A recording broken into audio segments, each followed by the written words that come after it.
Hi, I'm Shahzad from First Drive, and today we're going to put together the First Drive pedal car. Let's get started. So, to start off, we're just going to walk through the screws. There's three types of screws: the 50 millimeter, the 45, and the 40.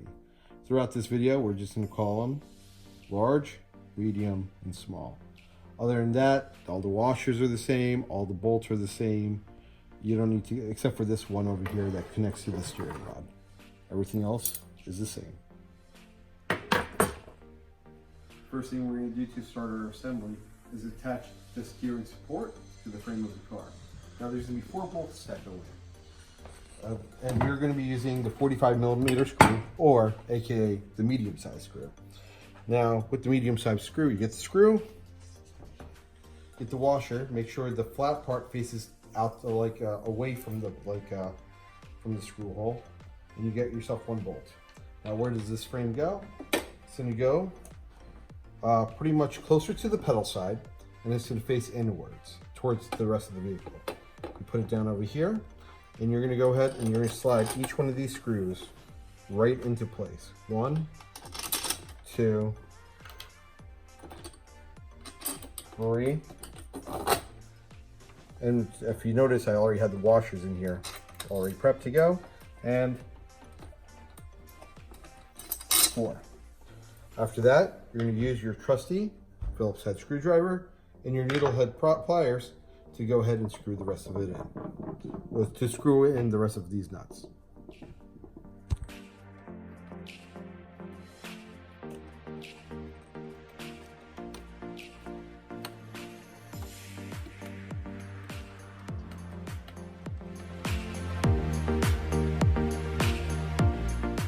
Next, we're going to go ahead and install the license plate. So in order to install the license plate, what we do is this bar piece over here will connect to this bar, and we want to line up these holes with these holes right over here. Go ahead and snap it right in place. After that, we're going to get our large screws, aka the 50 millimeter ones. We want to make sure the flat side of the washer will face the license plate and slide them right through the holes that we just have right over here. May take a little wiggling.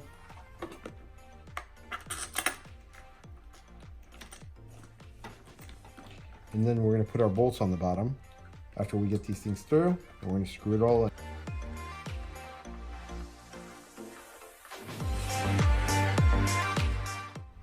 Next, we're going to go ahead and install the entire steering assembly for this car. Now, you're going to see the steering rod. It's going to have a lot of confusing stuff on there. Yeah. So what you just want to do is kind of simplify it. Take off the top nut, take off the locking washer, take off these 2 rectangular things, these 3 plastic pieces, and all you really want to keep is the washer at the end. Make sure the round side is facing the hook that's on the bottom. Next, we want to flip the car to its side. So we pick up the car, put it on its side, exposing the bottom. Make sure it doesn't tip over. Then, what you're going to do is, you're going to see a little bit of a hole right inside this axle. I'm going to go ahead and put the straight end of the stick right through there. And it's going to hook right into here. Actually, I'm not going to hook it in right yet, but this is where it's going to end up. Why? Because we need to put on this plastic piece over here. To put on the plastic piece, you want to squeeze these parts together like so, and it's going to go ahead, it's going to go right into this metal piece right over here. And it's going to end up near the top. So this rod goes through the hole and goes through the hole that's in this plastic piece over here. Now that piece is installed. After you go ahead and do that, you want to get your steering wheel, because that's about to go on next. You get, so you want to make sure this piece does not come out. Then you're going to get these 3 plastic spacers. Now, what I like to do is make a little sandwich over here, and then I just put a piece over here, a nice flat part. Pretty much you could also add grease on this if you want. That's optional. You put it over here. And then what you want to do is you look at the steering wheel. You're going to have 2 squares, 1 and 2. Now pay attention to this. you want to put each one right into the rectangular hole. One in the back and one in the front. And you want to make sure they line up properly. Because if you notice, it's kind of like a circle trapezoid. I'm not sure what that shape is actually called.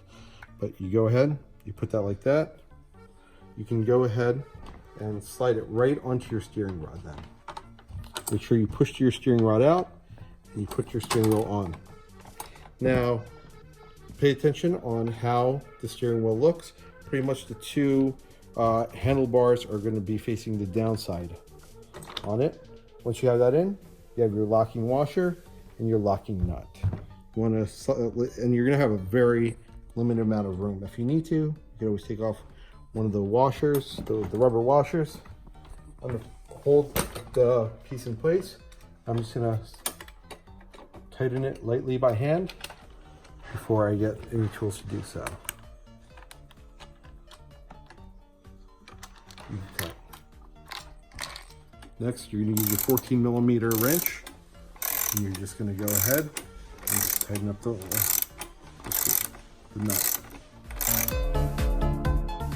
Oh, yeah, so you already know what we're about to do. We're going to put it on the seat. So we pretty much lined it up to whatever holes that we want to make it. Smaller, if you want smaller, you just go a little forward. If you want bigger, you move it all the way back. Bottom line, we do say you need all 4 screws in, so you only really have about 3 positions over here. We're going to go for the biggest one because, you know, our kids grow up. You go ahead and use our small screws, the 40mm. Make sure the washer faces the seat. You slide it right into place, like so. After that, you're going to get your nut for each one, and you're going to go ahead and you're going to tighten it on the bottom, just like you did with the steering frame.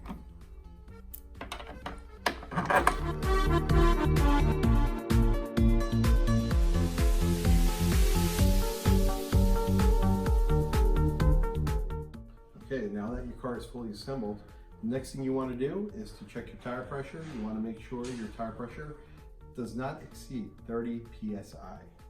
Other than that, I'm going to walk you through the features of this car.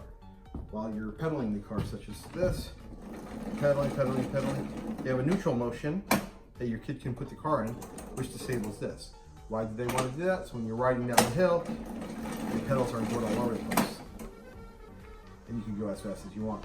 And at the end, when you're coming down the hill, you can just go ahead, your kid will hit the brake, and have like a nice little spin action going over there, a nice little drift. So that brings us down to the features of this car. I hope this video was very helpful. If you have any other questions, feel free to visit us on ridefirstdrive.com. Thanks for watching.